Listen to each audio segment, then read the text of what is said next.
Bienvenue pour ce nouveau numéro de Rugby Magazine, le site majestueux du Pont du Gard, pour vous accueillir aujourd'hui pour une émission un petit peu particulière. On ne parle jamais d'eux, ou quand on en parle, c'est pas forcément en bien. Eux, ce sont les hommes en noir, les arbitres. Et bien nous, à Rugby Magazine, on a décidé de leur consacrer toute une émission juste pour eux. Regardez le sommaire. C'est l'un des 5 arbitres professionnels de France, le Catalan Mathieu Reynal nous raconte sa vie d'arbitre, ses choix, ses anecdotes. Séquence souvenir avec Robert Calmet, 85 ans, ancien arbitre. Si l'arbitrage est difficile aujourd'hui, imaginez un peu avant. Mais d'abord, petite plongée dans le monde des arbitres. Qui sont-ils? Comment s'entraînent-ils? Regardez, ils ne nous ont rien caché. Marcoussis, un matin de janvier. Sur le terrain de l'équipe de France, le petit groupe en bleu qui trottine n'est pas une équipe ordinaire. On va jouer ce qu'on appelle un drop touch, ou un toucher avec... Pourtant, vous connaissez ces visages. Chaque week-end, ils sont sur les terrains de rugby. Les arbitres, mais qui sont-ils? Comment préparent-ils leur match? Combien gagnent-ils? Pourquoi sont-ils si contestés? Pendant toute une journée, ils nous ont ouvert leur jardin secret. 5. Quand vous marquez, on se replace. L'entraînement du jour est intensif. Il a surtout pour but de mettre les arbitres en difficulté, les fatiguer, pour évaluer leur capacité à prendre les bonnes décisions sous pression. Le joueur bleu plaqueur touche le ballon, ça veut dire... L'exercice est simple, s'appuyer sur la vidéo pour s'accorder sur une décision, parfois lourde de conséquences. Est-ce que tu es d'accord avec ça? Il n'y a pas d'évidence sur le fait qu'il perd le contrôle, que le ballon touche le sol. Ok, mais si c'est une pénalité, ouais. Si le bleu tape délibérément le ballon... S'il n'essayait pas marquer. Laissez les marquer ça même ça. Il y a trop de probabilités pour aller jusqu'à un essai de pénalité là. Ok, j'ai suivi, ça va, il m'a convaincu sur le même truc. Ouais, ça va. La vidéo, au soutien de l'arbitre et des règles si obscures du rugby, a un appui technique pour limiter les erreurs d'arbitrage. Si l'arbitre se trompe, il va falloir que l'arbitre vidéo le sauve en fait. Factuellement, on voit que le bleu tape dans le ballon du rouge et que ça ne mérite pas plus comme sanction. Donc quand Cyril voulait une sanction plus élevée, c'était à moi à le faire redescendre et lui dire écoute, tu prends un chemin qui n'est pas le bon, donc il faut changer de chemin et aller sur le plus juste possible. À 42 ans, Romain Poite est le numéro 1 français. Le Toulousain, ancien policier, est l'un des 5 arbitres professionnels. Son salaire, 4 000 € par mois, auxquels s'ajoutent les indemnités de match, 400 € par rencontre. 5 professionnels, 4 semi-pros. Les autres sont amateurs et ne touchent que les indemnités de match, mais tous sont soumis aux mêmes exigences. C'est un travail qui est conséquent puisque les gens s'imaginent que souvent on arrive et que le métier ne tient qu'à 1h30 dans la semaine.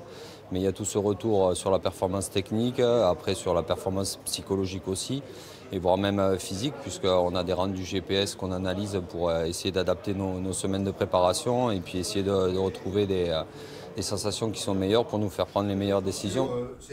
Des décisions, des performances analysées par le comité de sélection des arbitres, un comité en charge des désignations pour chaque journée de championnat. Et comme dans une équipe de rugby, il faut parfois faire avec les disponibilités de chacun. Donc s'il y en a qui sont indisponibles, je comprends, ils seront indisponibles, mais ils perdront la journée, ils perdront le match. Il y en a qui auront moins de matchs que d'autres, c'est tant pis. Au final, le petit monde des arbitres n'est pas si éloigné que cela de celui des joueurs. Performance physique, remise en question, reste peut-être une grande différence. Pendant 80 minutes, ils sont seuls, tout seuls, face à leurs décisions. Voilà pour cette journée de cohésion du côté de Marcoussis avec ses arbitres. On va aller un petit peu plus loin dans le monde des arbitres avec notre invité Mathieu Reynal, le Catalan. Il est arbitre international et Marc Tamon l'a rencontré du côté de Collioure chez lui dans un cadre là aussi somptueux. Mathieu Reynal est notre invité.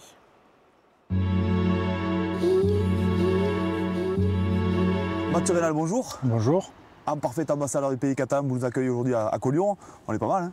Ouais, Collioure, on est bien, ouais. C'est un beau village, un joyau de la côte catalane. Ouais. Alors, quelle idée, quand tu es adolescent, de devenir arbitre? Quelle idée étrange? Ben, c'est une question qui revient souvent. Hein. C'est un peu pourquoi on fait ça. C'est un côté un peu péjoratif d'arbitrer de nos jours. Mais moi, je l'ai fait vraiment, ça a été un choix. J'ai choisi ça comme on choisit n'importe quel autre sport, parce que pour moi, c'est un sport. Donc c'est quelque chose de choisi, je ne l'ai jamais subi. C'est pas parce que je me suis blessé, j'aurais pu faire autre chose. Mais c'est pour moi un sport à part entière. Ouais, parce que vous vous blessez gravement, on se souvient. Hein. Ouais, j'ai été blessé après en top 14, mais disons que c'est pas. Je ne suis pas venu à l'arbitrage par défaut, quoi. Voilà. C'est quelque chose que j'ai décidé de faire. À quel âge à peu près?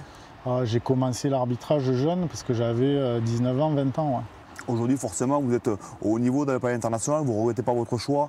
C'est une vraie passion, c'est un vrai métier, plaisir, on peut dire. Oui, bien sûr. Quoi. Bon, il y a des contraintes comme dans tout métier, hein, surtout les déplacements, parce qu'il y a énormément de déplacements dans une année. Mais c'est vrai qu'on vit notre passion. On a fait de notre passion notre métier. Et aujourd'hui, d'arbitrer les plus grands matchs de la planète en compagnie de Romain, Jérôme et Pascal au panel international, c'est quelque chose d'extraordinaire. D'abord pour l'arbitrage français, parce que c'est une juste reconnaissance de notre travail et de la difficulté de notre compétition, qui est le top 14, mais aussi après, de manière personnelle, pour nous, c'est une vraie réussite. Donc on est très heureux de ça. Ouais. Qu'est-ce qui fait qu'après un match, vous dites aujourd'hui j'ai été bon ou j'ai pas été bon? Il y a une analyse assez rapide. Ouais, bon, déjà, on sait très vite si on a pris une mauvaise décision. Là, je me souviens par exemple, en décembre à Noël, j'ai arbitré Pau à Montferrand. La dernière pénalité que je mets contre les Palois, qui fait passer les Montferrandais devant, au moment où je l'ai sifflé, j'ai su que c'était une mauvaise décision techniquement, quoi. Bon, ça ne veut pas dire qu'après je vais compenser, parce qu'on ne compense pas une erreur par une autre erreur. Mais donc on le sait rapidement, ça, quand on a un peu d'expérience à ce niveau-là. Et puis après le match, c'est vrai qu'on on revoit la vidéo tous les matchs et on est très critique envers nos performances, parce que c'est ce qui nous fait avancer, quoi. C'est pas ce qu'on a fait de bien. On se repose bien évidemment sur les process qu'on a de bien, mais on essaye de comprendre pourquoi les mauvaises décisions qu'on a prises ce jour-là, pourquoi elles ont été prises dans ce sens-là, quoi. Voilà. Merci Mathieu Raynal, bonne année 2018 et puis belle saison internationale. Merci à vous. Merci. Mathieu Raynal qui incarne donc la nouvelle génération de l'arbitrage. Mais nous, on a voulu savoir comment c'était l'arbitrage avant. Didier Laguerre et Olivier Denoum sont partis à la rencontre de Robert Calmé. Il a aujourd'hui 86 ans. Il a même arbitré une finale en 1964. C'était Pau-Béziers. Une autre époque, Robert Calmé qui a ouvert son album Souvenir. Une séquence, vous allez le voir, très émouvante. Son enfance, c'est Toulouse, plus précisément le quartier Saint-Cyprien où son père était boucher grossiste. C'est d'ailleurs cette vie qui va conditionner en partie l'avenir du jeune Robert Calmé. Mon père avait joué un peu dans un petit club, il était très stade toulousain, je l'ai suivi au stade toulousain, tout ça. Voilà. Puis ça m'a plu, j'arbitrais les copains de l'époque, on faisait des matchs, tout ça, entre la place Olivier, la place du Ravelin, tout ça. Donc ça m'a attiré l'arbitrage. Son premier match officiel, Espéraza-Capestan en 1953, merci pour le cadeau. L'homme en noir, comme on le surnomme alors, doit en découdre seul.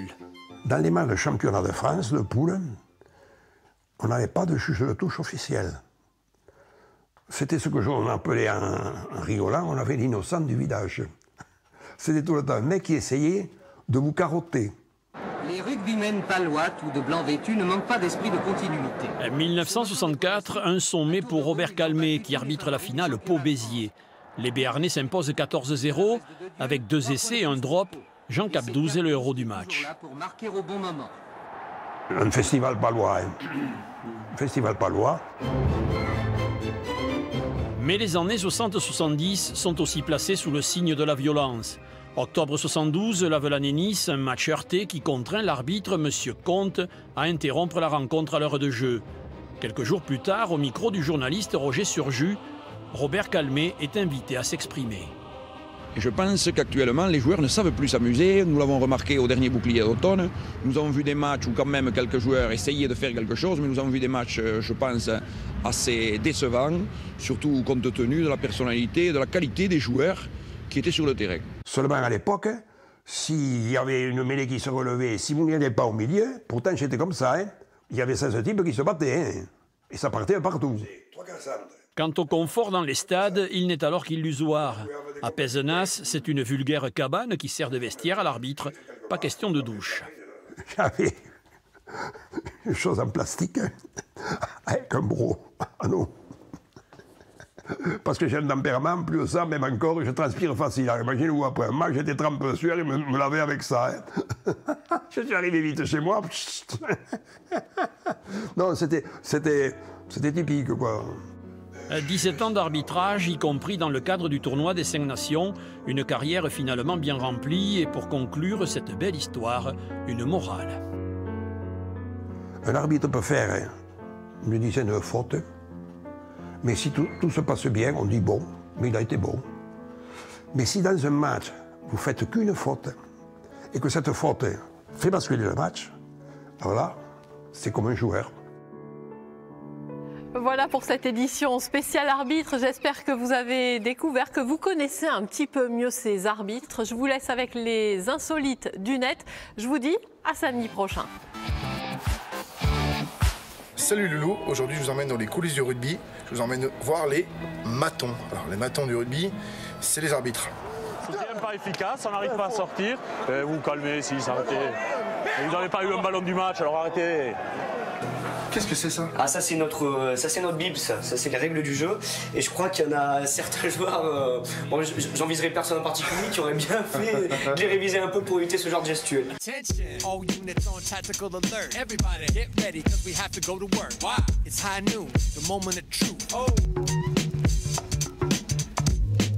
Alors donne un carton jaune à Richie Magbo, ça fait ça. Regardez tous quand même, le truc que vous verrez jamais, un ancien joueur qui met un carton rouge à un arbitre, ça biche. Expulsion, madame, sortez. Attention monsieur, dégage. Eh, parlez pas comme ça, d'accord? C'est la dernière fois. Hein. Vous pouvez me demander de me pousser, mais il y a des façons de le demander. C'est la première fois, mais je m'en fiche que vous ne soyez pas français, c'est pas mon problème. Non. Je connais pas du bon mot. Oui, c'est ça, oui.